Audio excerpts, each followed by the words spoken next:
Pilkada serentak digelar masih November mendatang. Sejumlah nama pun mencuat, bahkan sudah ada yang ditetapkan sebagai bakal calon kepala daerah.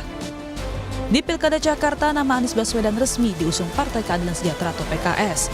Anies pun menyebut terbuka jika ada parpol lain yang ingin bergabung.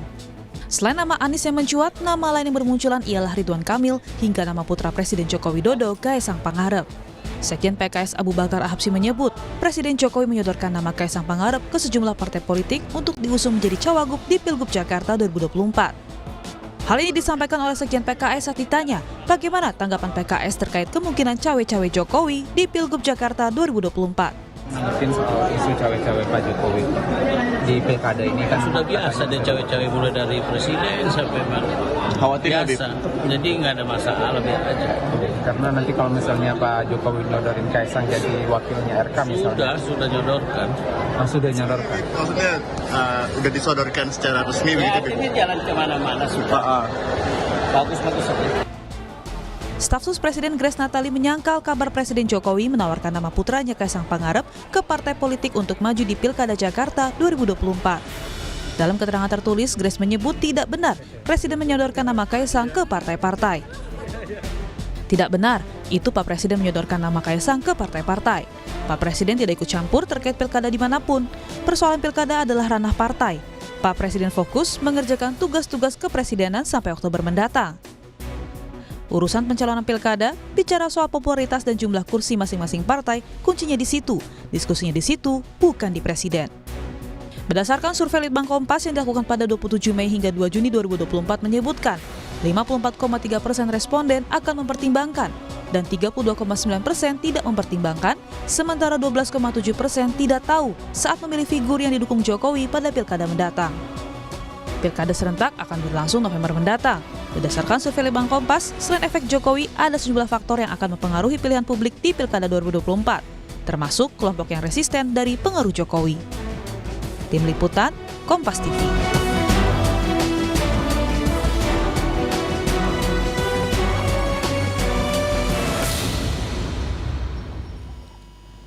Pilkada Jakarta masih menarik diperbincangkan. Terlebih nama-nama yang mencuat layak dipertimbangkan dan diprediksi akan berlangsung sengit. Selain nama Anies Baswedan yang sudah diusung Partai Keadilan Sejahtera, nama putra bungsu Presiden Jokowi Kaesang Pangarep kabarnya disodorkan ke sejumlah partai politik untuk menjadi calon wakil gubernur Jakarta.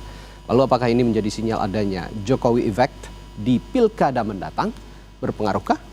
Kita bahas bersama sejumlah narasumber yang hadir di studio. Ada Ketua DPP PDI Perjuangan Nusirwan Sujono dan pakar komunikasi politik Universitas Nasional Profesor Lely Aryani. Selamat pagi Bu Lely. Pagi. Pak Nusirwan. Selamat pagi. Assalamualaikum. Serta Waalaikumsalam warahmatullahi wabarakatuh.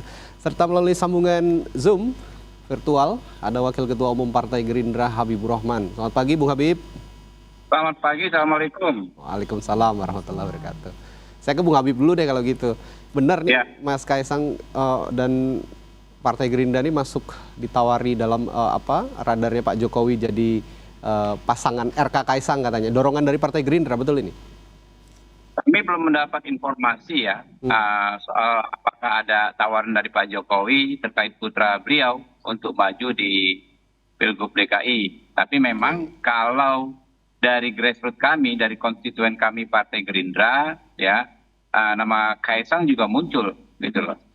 Kalau kami ini kan pengambilan keputusannya dari grassroots, diusulkan ke DPC, lalu ke DPD, dan pada akhirnya dibahas di DPP dan diputus oleh Pak Prabowo. Nah, kalau pemutusnya memang nanti akhirnya pada Pak Prabowo. Tapi sampai saat ini seperti saya sampaikan di awal, ya, saya tidak ada dapat informasi apakah ada tawaran tersebut dari Pak Presiden Jokowi. Oke. Tapi terlepas ada atau tidak tawaran dari Pak Jokowi kepada Partai Gerindra untuk mengusung Mas Kaesang gitu ya, berpasangan dengan RK. Anda melihat sosok Pak Jokowi ini masih punya pengaruh di pilkada yang akan diselenggarakan nanti 27 November? Ya pasti tentunya ya, karena masyarakat kita adalah melihat karakter dan rekam jejak tokoh-tokoh politiknya. Kalau ada tokoh-tokoh politik yang dinilai baik ya, baik rekam jejak maupun karakternya disukai, maka apa yang di-endorse oleh beliau tentu akan berpengaruh. Jangankan selevel presiden 10 tahun seperti Pak Joko Widodo, di berbagai daerah banyak, misalnya di kota kelahiran saya di Bandar Lampung ada calon anggota legislatif adalah putri dari mantan wali kota berapa periode sebelumnya mencantumkan nama ayahnya di billboard dan akhirnya mendapatkan suara yang signifikan. Oke. Begitu juga saya sendiri mengalami ya di dapil saya ya, ada keponakan saya, anak dari kakak saya dikenal orang karena memang beliau keponakan saya. Ya, terpilih juga gitu loh. Karena memang ada apresiasi rakyat kepada saya di dapil saya. Nah, ini adalah contoh betapa endorsement itu berlaku. Tetapi, tetapinya tolong digarisbawahi ya. Sebesar apapun endorsement dan dari siapapun, masyarakat akan tetap menilai ya karakter dan rekam jejak si calonnya sendiri. Ya, sehebat apapun endorsement, kalau calonnya nggak bisa didorong ya tentu nggak akan terpilih. Ya, ada pengaruh begitu ya sedikit banyak dari Pak Jokowi. Ini terbukti dari analogi-analogi kecil yang Anda contohkan tadi. Tapi ya kerja-kerja politik, dan kalau kata Pak Erlangga, Ketua Umum Partai Golkar, local wisdom tetap ada kalau di pilkada, begitu ya kurang lebih ya, Pak Bung Habib ya? Bukan persoalan local wisdom, itu berlaku dimanapun saya pikir ya, nggak hanya lokal di Indonesia, di seluruh dunia begitu juga. Kalau ada tokoh-tokoh yang disegani ya dianggap bagus oleh masyarakat, maka tokoh lain yang di-endorse akan mendapat pengaruh baiknya. Kita lihat di hampir semua negara di seluruh dunia seperti itu. Oke, saya ke Pak Nusirwan. Pak Nusirwan, ini ada fakta menarik yang dipotret oleh survei Litbang Kompas ini yang diselenggarakan dari 27 Mei hingga 2 Juni 2024. Di sana Litbang Kompas bertanya, responden yang mempertimbangkan paslon pilkada dalam memilih kepala daerah, apakah Anda mempertimbangkan untuk memilih calon yang memiliki hubungan kedekatan dengan Presiden Jokowi? Hasilnya cukup mengejutkan. 54,3% mengatakan ya betul. Apa respons Anda soal survei ini? Apakah masih pengaruh sebegitu kuatnya cawe-cawenya Pak Jokowi ini di pilkada serentak nanti? Terima kasih. Selamat pagi. Assalamualaikum. Jadi mendasari kepada survei tersebut, bisa saja demikian. Saya menyambut pemahaman apa yang disampaikan oleh kakanda saya, Bung Habibul, bahwa tentu akhirnya kembali kepada calon yang bersangkutan. Ya. Berkaitan dengan apakah itu ada pengaruh atau dan sebagainya, itu tentu efek itu macam-macam ya. Bisa juga pengaruh itu berwujud psikologis, tapi juga bisa berkaitan juga dengan ketersinggungan atau katakanlah keterkaitan langsung di lapangan. Ini pengertian pengaruh tersebut. Lalu pengaruh itu akan berwujud seperti apa tentunya yang harus kita cermati. Dan tentunya semua pihak ini siapakah maksudnya ya, partai politik, kemudian juga pemerintahan saat ini, dan tentu yang nanti akan memerintah ke depan, tentu juga akan memiliki evaluasi, memiliki penilaian, perhitungan hasil pemilu yang lalu, mengevaluasi, dan kemudian besok itu pilkada harus akan bagaimana. Termasuk diantaranya tentu kalau misalnya berkaitan dengan pengaruh, sebaiknya tentu harapannya tentu pemerintahan saat ini yang harapannya tentu akan memberikan legacy, kebijakan, langkah-langkah yang dicatat baik. Jadi itu harapan kami. Jadi setiap langkah, setiap hal yang pada saat acara besar konstitusi, tentu masa-masa tersebut akan menjadi catatan bagi masa ke depan 5-10 tahun, karena kalau kita bicara pilkada atau pemilu legislatif dan pemilu presiden dan sebagainya, itu akan dicatat sekian tahun, sekian waktu ke depan. Dan itu harapannya tentu semua akan meninggalkan jejak, meninggalkan rekam jejak yang baik, menjadi catatan yang baik apa saja yang terjadi pada saat itu. Sehingga tentu pengaruh itu, kalau pengaruh baik, tidak masalah. masalah. Wajar-wajar saja itu akan menjadi penilaian masyarakat, publik, rakyat untuk memilih.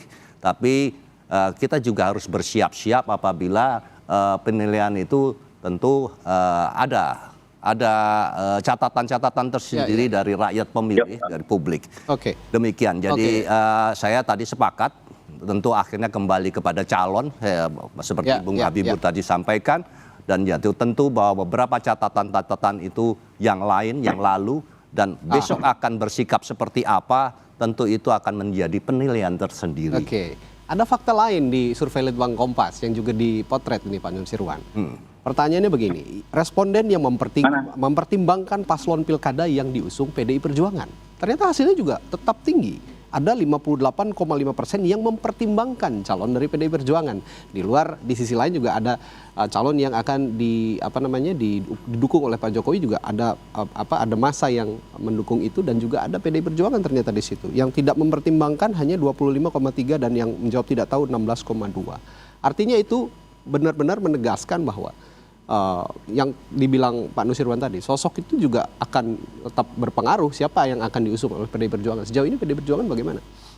Tentu kita di seluruh daerah yang akan pilkada besok, kita akan sangat cermat karena ini menyangkut memimpin daerah. Kita sangat bertanggung jawab atas calon yang akan kami ajukan. Prosesnya tidak sederhana, melalui beberapa tahapan, dan itu harapannya itu adalah kalau mengirim calon itu sebetulnya siapa tahu yang bertanggung jawab sebetulnya adalah berdasarkan berdasarkan regulasi, berdasarkan ketentuan undang-undang adalah partai politik yang mengajukan.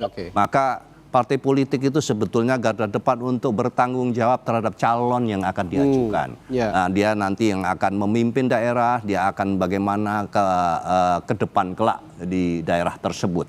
Jadi apapun kondisi tentu berdasarkan evaluasi yang ada setelah pemilu dan yang lain, pada beberapa waktu yang lalu kita tetap menjaga daya tahan kita untuk memberikan calon yang seoptimal mungkin, sebaik mungkin untuk memimpin daerah. Ideal berdasarkan pilihan masyarakat gitu ya kira-kira. Prof. Lely, Prof, kalau tadi kan Pak Nusirwan dan Bung Habib bersepakat bahwa sebenarnya meskipun ada tidaknya Jokowi efek, tetap pada persona, pada sosok yang akan diusung oleh partai politik juga punya pengaruh besar terhadap keterpilihan masyarakat. Tapi di sisi lain juga Pak Nusirwan menekankan bahwa boleh ada pengaruh, tapi legacy yang baik, yang buruk ya jangan diikuti dan jangan diingat-ingat terus begitu untuk penataan demokrasi yang lebih positif ke depan. Anda melihat ini bagaimana soal Jokowi efek di pilkada serentak? Jawab sekarang. Silakan. Takutnya iklan deh. Ya, sebenarnya politik itu sendiri dan komunikasi politik itu sendiri adalah tentang influence dan influencer. Nah, apa yang dinyatakan oleh Mas Habibur Rahman, menanda saya nih. Mas Habibur Rahman itu kita bisa menilainya dari dua sudut sebenarnya ya. Antara objektif kuantitatif sama subjektif interpretif. Nah, jadi yang dikemukakan oleh Mas Habibur adalah yang objektif kuantitatif. Nah, kita bisa melihatnya dari sisi lain yang subjektif interpretif. Artinya begini, setiap pengaruh yang diberikan dan bagaimana cara mempengaruhinya itu tergantung pada relasi patron klien yang ada pada saat ini. Jadi notabene kita akui Pak Jokowi masih berkuasa, jadi Litbang Kompas tidak terlalu mengejutkan untuk menghasilkan data semacam itu. Termasuk juga tadi dukungan terhadap munculnya calon dari PDIP yang didukung jauh lebih besar kayak yang tadi 58% ya.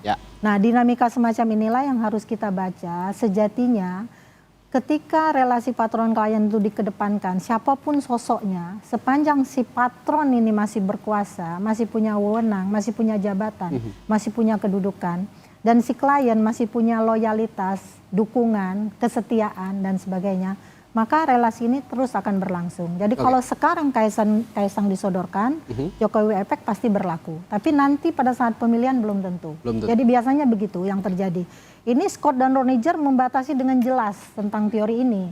Sepanjang kesemua unsur tadi ada di antara keduanya, si patron dan si klien, anggaplah dari KIM, Koalisi Indonesia Maju kan adalah si klien-kliennya si patron, maka relasi itu akan tetap berlangsung. Tapi seandainya satu saja di antara semua unsur itu ada yang putus atau hilang, makanya relasinya akan berubah.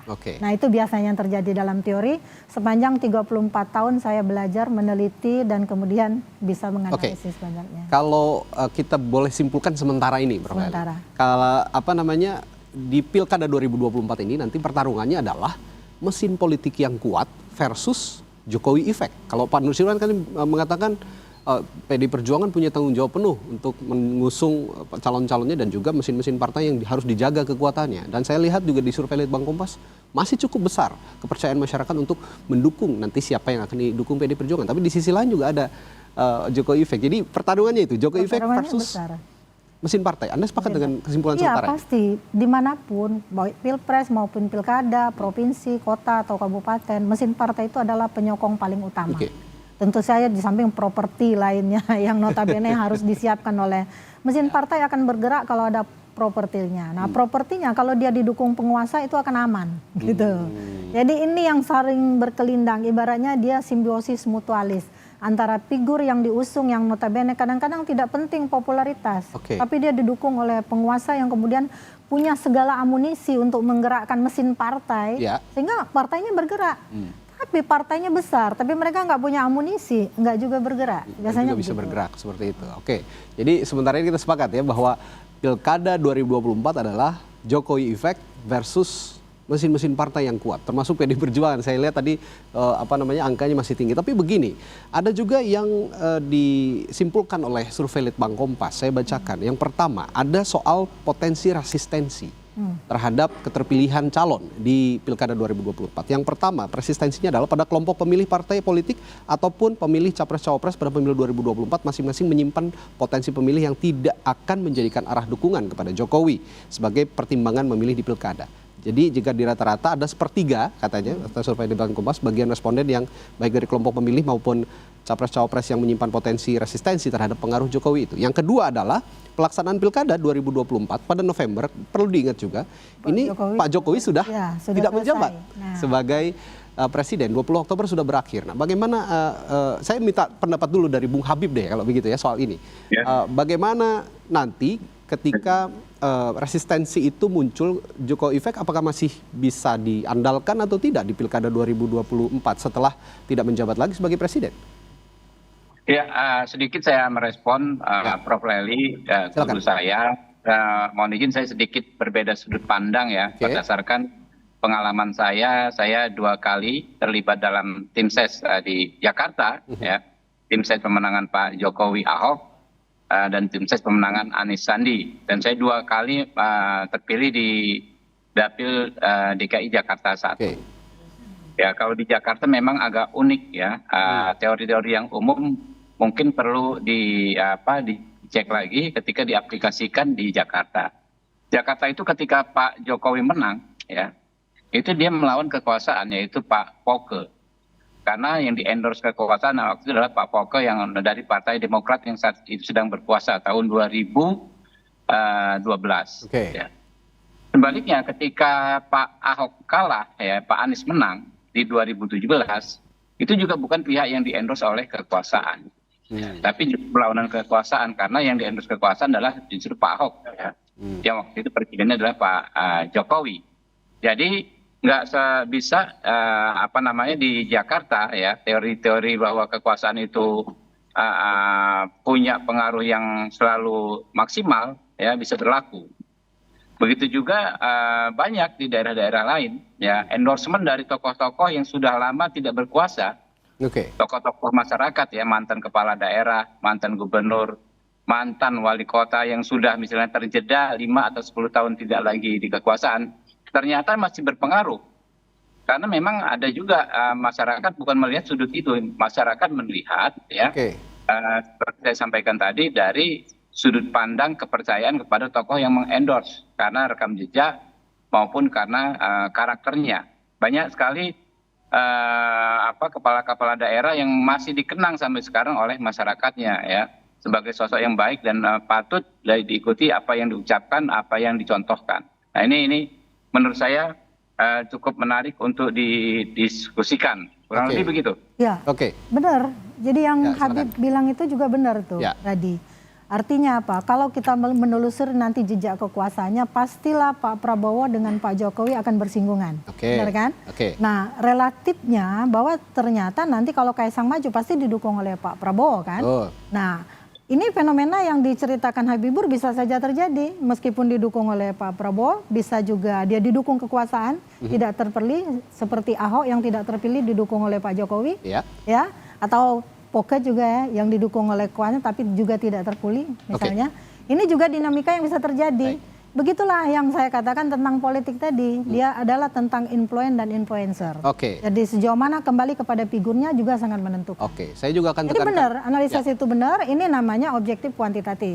Tapi kalau subjektif interpretatif itu yang terjadi. Saya akan tekankan kembali nanti setelah jeda kepada para narasumber saya bahwa nanti pada 27 November 2024 Presiden Joko Widodo sudah tidak lagi menjabat sebagai presiden. 20 Oktober masa jabatannya habis bersama Wakil Presiden Ma'ruf Amin. Nah, yang saya akan ingin tekankan juga nanti apakah pilkada semua jadi pasar bebas bagi para calonnya atau ada yang menjadi pasar bebas tapi tetap juga akan ada yang menjadi simpul-simpul kekuatan Presiden Jokowi di Pilkada 2024. Atau pasar gelap. Atau pasar gelap. Saya akan bahas itu setelah jeda di Sapa Indonesia Pagi. Tetap bersama kami.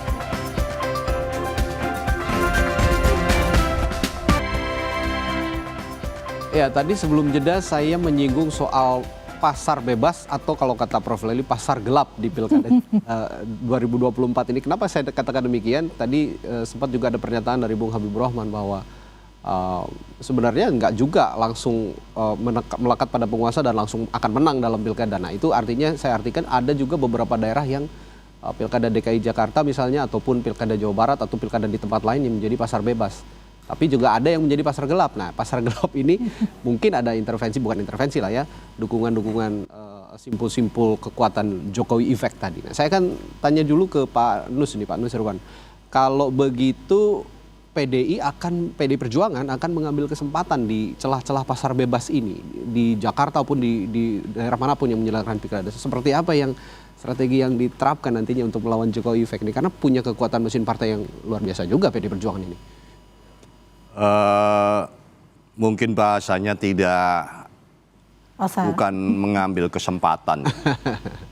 Semua pihak sudah mengetahui bagaimana kondisi kami pada waktu pemilu legislatif presiden yang lalu. Maka tadi sebelum awal tadi saya katakan, tentu untuk memasuki pilkada di depan, semua pihak tentu akan berhitung, akan mengevaluasi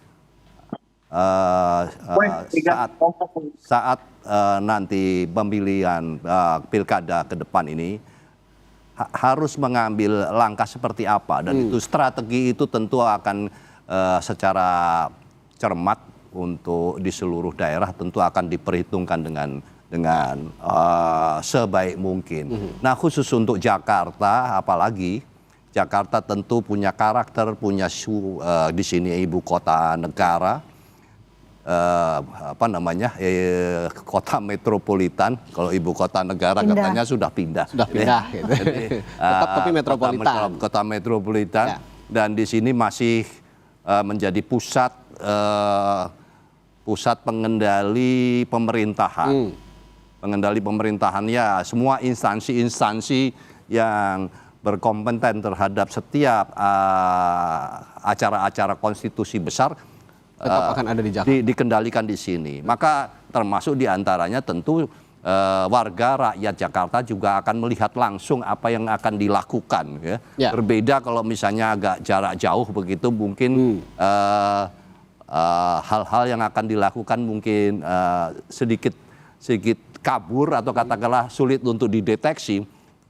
Maka untuk di Jakarta ini agak berbeda karena semua dengan mudah akan melihat. Maka tadi saya katakan bahwa ini sebetulnya adalah kesempatan untuk kita semua melangkah dengan baik. Karena itu akan menjadi catatan kelak di kemudian hari. Kepada siapa? Kepada semuanya. Tadi saya sudah menyinggung bahwa tentu bagi yang pemerintahan saat ini, Presiden Pak Jokowi, harapannya tentu akan meninggalkan catatan-catatan yang baik. Kita juga tidak bisa memaksa. Jadi kalau katakanlah bahasa tadi efek atau cawe-cawe dan sebagainya tidak usahlah dibahas karena itu tidak mungkin diucapkan. Tapi dikerjakan. Diucapkan itu tapi dikerjakan. Jadi pengaruh itu kalau dikatakan, makanya semua kalau ditanya tadi juga sebelum acara ini kan juga ditanya, apakah tentu sudah tidak usah ditanya, jawabannya tentu mengatakan kita tidak ikut-ikut. Itu sudah automatically akan demikian. Maka yang saya katakan tadi tentu bahwa itu adalah kembali kepada semua pihak yang berkepentingan akan bersikap seperti apa, dan itu akan dinilai kelak kemudian hari. Jadi PDI Perjuangan fokus saja kerja ya. Iya, sudah nanti rakyat yang akan menilai semua apa yang kita lakukan. Jadi kalau dikatakan bahwa ini apakah masih ada pengaruh dan sebagainya, ini bukan matematika. Kalau matematika itu sudah jelas perhitungannya. 1+1 2. Jadi kalau ini bisa jika dikatakan saya tidak ngapa-ngapain kok, saya tidak ikut-ikut, tapi bergerak, ya itu susah. Jadi nanti memperkirakan soal berkaitan dengan efek ya. Gitu. Ini ada pertanyaan colongan juga sebenarnya Pak Nus. Ada fenomena menarik juga di Jakarta ini sekarang yang berebut menjadi cawagupnya Anies Baswedan seperti itu. Untuk melawan kekuatan yang dibilang katanya simpul kekuatan Jokowi, Ridwan Kamil dan Kaisang yang nanti mungkin akan diusung. Nah, kalau PDI Perjuangan akan tetap, saya kemarin sempat melihat ada pernyataan menarik juga Anies Baswedan keluar dari mulutnya Mbak Puan Maharani sendiri. Nah ini bagaimana khusus untuk konstelasi di DKI Jakarta, apakah juga akan menyodorkan nama untuk bersanding dengan Anies Baswedan? Belum final. Kan ada Ahok, ada Bu Risma, banyak juga. Semua itu adalah beberapa nama-nama yang cukup dikenal oleh warga Jakarta. Ya wajar saja, tapi ini masih dalam proses evaluasi. Tentu kembali lagi seperti yang tadi kami sampaikan, tentu semua itu berhitung. Semua mengatur strategi karena tentunya pilkada ini juga akan kita perhitungkan bagaimana 5 tahun ke depan, 5-10 tahun ke depan. Jadi naruh ini kan juga tidak sembarangan. Dan yang kedua adalah tentu kita harus menjaga efek psikologis politik di internal maupun eksternal atas apa yang akan terjadi nanti kelak pada waktu pilkada berlangsung. Konsekuensinya kalau namanya pilkada itu bisa menang dan kalah. Nah, tentu kita juga harus berhitung baik-baik kalau misalnya menang itu semua pasti akan gembira, akan senang. Tapi kita juga harus memperkirakan kalau misalnya tidak sesuai dengan harapan itu bagaimana. Nah ini tentunya tidak hanya sekedar membahas soal nama, tapi kita juga harus memperhitungkan berbagai sisi dan aspek. Ya kalau menang itu tujuan, tapi kalau misalnya kalah harus ngapain itu yang juga perlu dipikirkan. Oke, kira-kira begitu. Nah ini saya akan tanyakan kembali ke Prof. Lely. Tadi sebelum saya bertanya ke Pak Nusirwan juga soal pasar bebas, pasar gelap. Saya akan bertanya daerah-daerah mana saja pilkada serentak ini, terutama provinsi lah ya, yang terbebas dari pasar gelap atau masih menjadi pasar bebas. Tapi mana juga yang menjadi pasar gelap. Karena kalau kita lihat kayak di Jakarta mungkin nanti Mas Kaisang maju. Kalau di Sumatera Utara ada Mas Bobi. Kalau di Jawa Timur sepertinya Koalisi Indonesia Maju solid mendukung Khofifah Indar Parawansa. Di Jawa Tengah pun begitu. Ada Irjen Lutfi yang sepertinya katanya Kim akan didukung oleh Koalisi Indonesia Maju. Nah ini masih agak abu-abu mana yang pasar bebas, mana yang pasar gelap. Kira-kira kalau di analisisnya Prof. Lely bagaimana pasar gelap dan pasar bebas? Jadi politik benar-benar dikonotasikan seperti politik dagang sapi gitu ya. Kalau pasar gelap, pasar bebas. Padahal tujuan pembentukan partai politik itu sendiri kan adalah untuk merebut dan mempertahankan kekuasaan. Jadi tentu saja setiap partai politik berusaha ya, apapun logika yang mereka bangun, kita pasti menjadi tahu ujung-ujungnya kekuasaan, gitu ya. Tapi kekuasaan yang bagaimana dulu? Tadi Mas Nus sudah menjelaskan, Habibur juga ya. Kekuasaan yang bagaimana dulu? Target pasti menang, umpamanya seperti itu. Kalau kita melihat corong perhatian masyarakat terhadap DKI yang daerah khusus ibu kota yang berubah menjadi DKJ ini ya, pasti tidak akan berubah perhatian masyarakat. Sosok figur tertentu yang katakanlah sekarang saya dengar juga di luar di medsosnya, kenapa takut yang lawan Anies gitu ya, karena Anies popularitasnya demikian tinggi sehingga semua perhatian pada Anies. Lalu seolah-olah dicarilah lawan yang bisa menandingi yang memungkinkan Anies tidak akan menang. DKI atau DKJ ini sendiri itu kan jumlah penduduknya sekitar 10 juta. Jawa Barat lebih kurang 50 juta, Jawa Timur 40 juta, dan Jawa Tengah 30 jutaan. Kalau kita bulatkan itu ya Mas. Tentu perhatian pada provinsi-provinsi yang besar inilah yang menjadi sorotan yang ditanyakan oleh Mas Radi tentang pasar gelap atau pasar terangnya gitu kan. Ini pasar perjudian sebenarnya. Saya melihat politik itu sebuah pasar perjudian. Perjudian kekuasaan, bukan karena judi online lagi rame-ramenya. Ada juga judi darat soalnya. Tapi semuanya judi. Jadi politik itu judi. Gambling, jadi gamblingnya adalah menang atau kalah. Nah, tapi memang kalau kita melihat relasi patron klien, karena teori ini berlaku hampir di seluruh dunia. Kenapa Scott dan Reniger kemudian meneliti itu di semua daerah di kepingan-kepingan dunia tersebut. Artinya begini Mas Radi, bahwa akankah ada penguasa-penguasa yang terlibat? Pasti. Akankah ada penguasa-penguasa dan pengusaha-pengusaha yang terlibat? Sehingga politik menjadi politik ekonomi, itu juga pasti akan terjadi.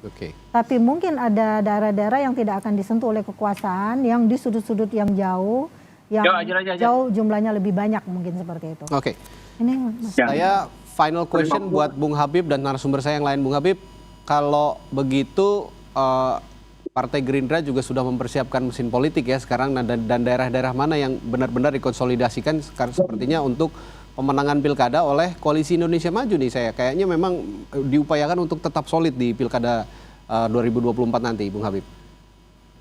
Ya, pertama saya ingin menyampaikan soal insinuasi atau fitnah terselubung terkait cawe-cawe, kan kita seperti dijapu dengan terjadi di Pilpres 2024 ya, di mana sejarah membuktikan rakyat tidak percaya dengan fitnah tersebut, dan hukum ya telah memutuskan tidak adanya cawe-cawe. Sehingga kalau mau dilanjutkan lagi cara-cara bermain kotor seperti itu, menyampaikan insinuasi, ya silakan saja nanti dihukum oleh rakyat ya, pihak-pihak yang seperti itu. Nah, soal Jakarta ini ya, nggak ada siapapun menurut saya, terutama Gerindra, ada skenario yang penting jangan Anies. Kok takut banget dengan Anies? Nggak begitu. Logika normalnya adalah ya bahwa memang semua orang, ya semua partai politik itu ingin kadernya menang. Ya, kalau tidak kadernya kepala daerah, setidaknya wakil kepala daerah. Kalau tidak kepala daerah atau wakil kepala daerah, setidaknya dari partai politik satu koalisinya. Itu kan logika politik yang sangat-sangat wajar. Sehingga kalau memang berbeda kemungkinannya untuk mendukung Anies, bukan karena ingin menjegal Anies. Banyak tokoh-tokoh di daerah lain yang elektabilitasnya jauh menjulang daripada Anies di Jakarta. Ya. Itu tidak diperlakukan seperti itu. Seolah-olah orang yang berbeda pendapat ya terhadap Anies ingin menjegal. Enggak. Karena memang berbeda kepentingan saja. Begitu juga sebaliknya ya. Misalnya ada orang yang akan mengatakan, kok takut banget sih dengan keluarga Pak Jokowi? Kok takut banget dengan anaknya Pak Jokowi? Sehingga berbagai cara dilakukan untuk menjegal ya dalam konteks penggalangan opini dan lain sebagainya terhadap keluarganya Pak Jokowi dan anaknya Pak Jokowi. Karena itu kita menyepakati adanya sistem, adanya regulasi. Ya, kita jalankan saja semua kepentingan kita sesuai dengan sistem dan regulasi yang berlaku. Nah, khusus untuk Partai Gerindra ya. Tadi dikatakan soal kita bicara soal relasi antara kekuasaan dengan pemenangan. Partai Gerindra dan Pak Prabowo ini unik ya. Kami ini 2 kali ya menghadapi kekuasaan di DKI dan menang di saat kami tidak sedang berkuasa. Dan kondisinya ekstrim to ekstrim, ya kan? Yang tadinya kami dukung, kami hadapi di periode berikutnya.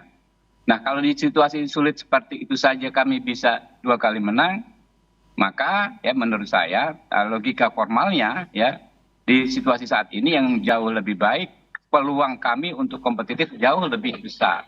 Tentu ini tidak untuk disombongkan menjadi menjadi dasar kami lupa diri. Tetapi setidaknya ini akan semakin membuat kami optimis ya. Dengan karakter Pak Prabowo, rekam jejak Pak Prabowo, hubungan baik dengan Pak Jokowi, rekam jejak Pak Jokowi, dan infrastruktur partai kami di Jakarta yang sangat-sangat kuat, ya kami insya Allah ya ketika kami sudah bisa memutuskan bersama partai-partai lain pasangan calonnya, insya Allah mau lawan Anies sekalipun, insya Allah kami sangat-sangat optimis. Ini adalah salah satu statement kuat dari seorang Habibur Rahman bahwa meskipun di luaran sana mengatakan ada Jokowi effect, Partai Gerindra juga punya kader yang militan loh, kira-kira seperti itu ya untuk memenangkan pilkada dimanapun termasuk di DKI Jakarta. Tapi saya akan bertanya ke Pak Nusirwan terakhir.